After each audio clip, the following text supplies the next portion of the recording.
수강생 여러분 안녕하세요. 지난 시간에는 충주 비료공장 건설 프로젝트의 진행 과정에 대해 살펴봤습니다.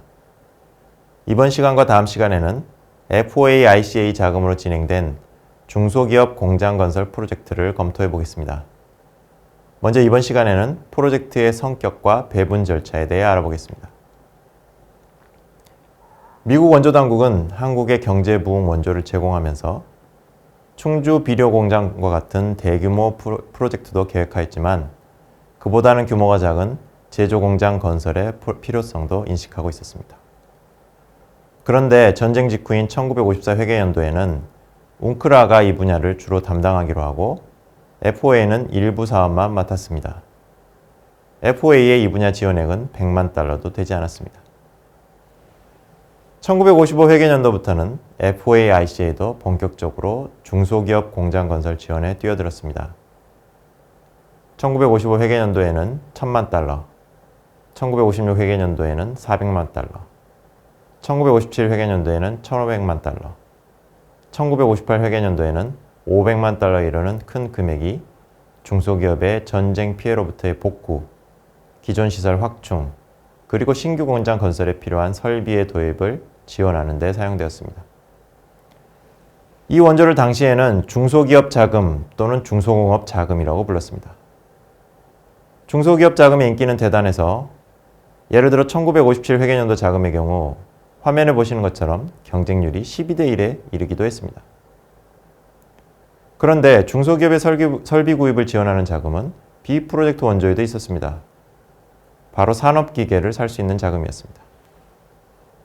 그렇다면 산업기계 구매 자금과 중소기업 공장 건설 프로젝트는 어떤 차이가 있었을까요? 프로젝트 원조와 비프로젝트 원조의 차이를 떠올려 보시면 이해하기 쉬우실 것입니다. 비프로젝트 원조의 산업기계 자금은 산업기계의 수입권을 배분하는 것이었을 뿐 이후에 그 기계를 설치하여 공장을 가동하는 것에 미 원조 당국이나 한국 정부는 개입하지 않았습니다. 자금 배분에는 입찰 환율이 적용됐으며 기업은 이 환율에 맞추어 제때 한국 화폐로 대금을 납부하면 되었습니다. 이에 비해 프로젝트 원조는 공장 건설과 가동이 목표였습니다. 따라서 설비 수입 지원뿐만 아니라 국내 비용 및 공장 가동에 필요한 기술 지원도 한 세트로서 제공되었습니다. 여기서 국내 비용은 달러가 아니라 한국 화폐로 지원하는 것이며 산업은행의 장기저리 대출이라는 형태로 이루어졌습니다. 프로젝트 원조의 대상으로 선정된 기업은 또 하나의 혜택을 누렸는데 바로 입찰 환율이 아닌 공정 환율로 대금을 납부했다는 것입니다.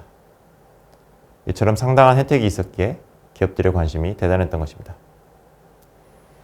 따라서 선정 과정이 중요할 수밖에 없었습니다. 선정 과정은 시기에 따라 그리고 개별 서브 프로젝트의 규모에 따라 달랐지만 전체 자금 규모가 가장 컸던 1957 회계연도에 중기업 자금을 사례로 하여 기업 선정 과정을 정리해 보겠습니다. 중기업 자금이란 개별 서브 프로젝트의 원조 규모가 5만 달러 이상인 것을 가리킵니다. 한미 간의 1957 회계연도 중기업 자금 규모가 1200만 달러로 정해진 후 부흥부는 1956년 10월 민간기업의 신청을 받았습니다. 총 518건의 신청에 신청 총액은 1억 3천만 달러로 앞서 보셨던 것처럼 경쟁률이 12대 1에 달했습니다. 다음 과정은 대상 업종과 업종별 지원 규모를 결정하는 것이었습니다. 여기서 각 기업의 신청서는 일종의 자금 수요 조사와 같은 역할을 했습니다. 부흥부는 11월에 관계부처와 위원회를 조직해 어떤 업종이 가장 우선적으로 지원이 필요한지 그리고 지원액은 어느 정도로 해야 하는지 1차로 제안서를 작성했습니다. 이 제안서는 합동경제위원회 기획분의에 제출되었고 기획분의는 한국 정부 관료와 미국 측 경제조정관실 담당자로 워킹그룹을 구성해 이를 검토했습니다. 12월 중순에 열린 기획분의 회의에는 이 워킹그룹의 검토를 거친 문서가 제출되었고 일부 수정 통과되었습니다. 이 수정 문서는 재정분의의 검토를 거쳐 합동경제위원회 본회의에 회부되었습니다. 합동경제위원회 본회의는 해가 바뀐 2월에 이 문서를 논의하였고 기획분의의 각 프로젝트별로 추가 설명을 요청한 후 2월 말에 지원업종 우선순위와 업종별 지원 규모를 결정했습니다. 화면을 보시는 것처럼 엔진 공장, 시멘트 공장을 비롯해 모두 22개 업종 840만 달러가 결정되었습니다.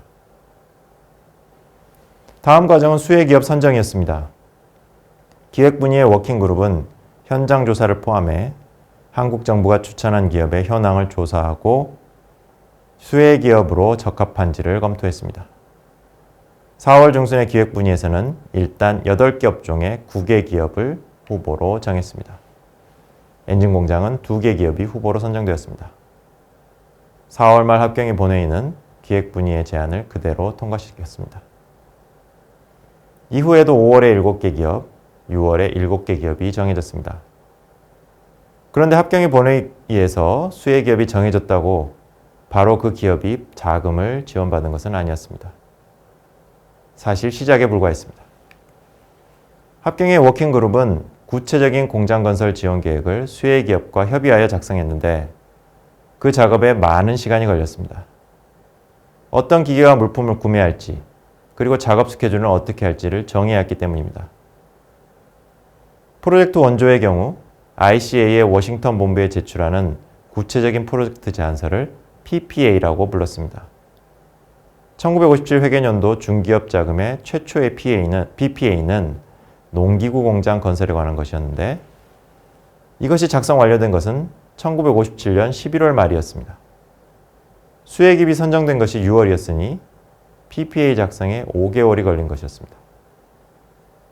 1957년 회계연도가 이미 지나버린 1958년 3월 기획분야에서 조사 보고한 내용을 보면 PPA가 작성 완료된 서브 프로젝트는 모두 28건, 770만 달러였습니다. 1000만 달러 중 아직 한국 정부와 미국 측 경제조정관실이 협의가 끝나지 않은 것도 상당히 많았던 것입니다. 또 협의가 끝난 28건도 PPA 작성 완료 시점을 보면 1957년 11월이 1건, 12월이 1건, 1958년 1월이 9건, 2월이 14건, 3월이 3건으로 1958년 초에 몰려 있었습니다. 이후에도 워싱턴 ICA 본부에서의 검토를 거쳐야 하는 것을 고려하면 프로젝트 시작까지 정말 오랜 기간이 걸린 것입니다. 이처럼 복잡한 절차와 긴 시간이 필요했던 것은 1955 회계연도까지의 중소기업 프로젝트가 충분한 검토를 거치지 않은 채 수혜기업이 선정되어 제대로 진행되지 못했다는 판단 때문이었습니다. 미국 감사원은 1957년 초에 한국 원조 프로그램을 전반적으로 감사한 후 감사 보고서를 작성하였는데 여기서 중소기업 프로젝트의 여러 문제점을 지적하였습니다. 감사 보고서는 많은 프로젝트들이 설비 수입 지연, 자체 비용 조달 곤란, 기술 문제 미해결 등으로 제대로 진행되지 못하고 있는 것으로 파악했습니다. 1954 회계연도와 1955 회계연도의 프로젝트는 앞서 말씀드린 절차가 아직 갖춰지기 전에 실시되었습니다. 경제조정관실에 사전 타당성 조사나 기술 자문을 수행한 전문 기술자가 없었고 한국 정부에도 그러한 인원이 없었기 때문에 충분한 기술적 검토나 준비 없이 사업이 승인된 것입니다. 해당 기업의 자체 비용 조달 능력이 없는 것도 문제였습니다. 미국 원조당국이 수입 물자 구매 자금을 지원하지만 선정기업은 그에 대한 대금을 지불하고 수입 물자를 취급 설치하기 위한 한국 화폐 자금을 준비해야 했습니다. 하지만 대부분의 기업은 그만큼의 자금을 보유하지 못했고 한국산업은행의 대출에만 의존했습니다. 그러다 보니 사업 진행에 차질이 발생할 수밖에 없었습니다. 보고서에서 여러 예를 들고 있는데 그중 기아 산업의 사례를 좀 더 자세히 보겠습니다. 현재 기아는 자동차 생산자이지만 당시에는 자전거가 주요 생산품이었고 프로젝트 원조를 통해 건설하고자 한 것은 3륜차 공장이었습니다. 장비 40만 달러를 수입할 수 있는 원조 자금이 1955년 6월 배정되었지만 1년이 지나도록 구매 계약은 체결되지 못했습니다. 어떤 장비를 구매해야 하는지 결정하지 못한 탓이었습니다. 유럽과 미국의 3륜차를 참고해 공장을 건설하겠다는 계획을 제출했지만 구체적인 검토는 하지 않은 채였던 것입니다. 보고서가 미국 의회에 제출되어 대한원조 사업에 대한 우려가 커지자 합동경제위원회는 원조 사업 전반을 재검토하기 위한 한미합동위원회를 설치하였고 중소기업 프로젝트와 관련해서는 앞서 보신 것처럼 수혜기업 선정을 좀 더 엄격히 하였습니다. 그런데 그러다 보니 시간 지연이라는 또 다른 문제가 발생하게 된 것입니다. 당시 한국 경제가 빠르게 변하고 있었기 때문에 1, 2년의 시간 지연은 사업 여건에 상당한 차이를 발생시킬 수 있었습니다. 한편 부흥부는 중소기업 프로젝트에 지원을 받은 공장에 대해 현지 감사를 1958년에 실시하였습니다. 감사 결과 1958년 6월 기준으로 1956 회계연도까지의 90개 사업 중에 수입 설비가 도착했으나 기업이 인수하지 않아 보세 창고에 적재된 비율이 45%에 달하고 있다는 것이 알려졌습니다. 업종과 기업 선정에서 문제가 있었다는 점이 분명해진 것입니다. 한국 정부와 미국 측 경제조정관실이 중소기업 프로젝트의 개선을 추진했지만 프로젝트의 지연이나 부실 문제는 계속해서 발생하였습니다. 이승만 정부가 무너진 후 1960년대 초에는 부실 기업 정리가 과제가 될 정도였습니다. 어떤 사업에 새로 진출할 업체를 관료들이 선정한다는 것 자체가 무리였는지도 모릅니다. 계획서를 자세히 요구하고 현장 실사를 하는 등 절차를 강화한다고 하더라도 유리한 조건을 보고 뛰어든 수많은 업체들 중에서 해당 사업을 성공시킬 기업을 찾는 것은 쉬운 일일 수 없습니다. 충주 비료공장 프로젝트의 지연까지도 함께 생각해 본다면 일종의 정부 실패라고도 볼 수 있지 않을까 생각합니다.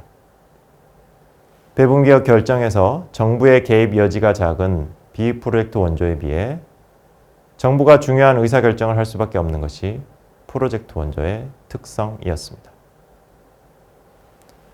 지금까지 중소기업을 대상으로 한 프로젝트 원조의 특성을 정리해 보았습니다. 다음 시간에는 구체적으로 어떤 업종의 어떤 중소기업들이 수혜기업으로 선정되는지 알아보도록 하겠습니다.